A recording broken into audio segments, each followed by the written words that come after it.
Raphael Sanzio, a master of the Renaissance. Raphael Sanzio, 1483 to 1520.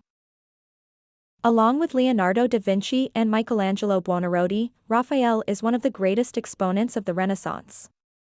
He began his training in Perugino's workshop at a very early age, and his teacher's influence can be perceived in his early works, such as in The Marriage of the Virgin.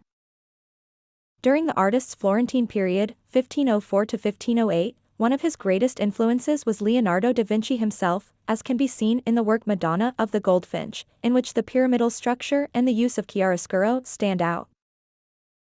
Some of his most famous works belong to his Roman period, when Raphael began working in the service of Pope Julius II. The frescoes in the 4 Raphael rooms in the Vatican, Room of the Signatura, Room of Heliodorus, Room of the Fire in the Borgo, and Room of Constantine, are a true marvel, especially the School of Athens, one of his most admired creations. Want to learn more about art? Download our app.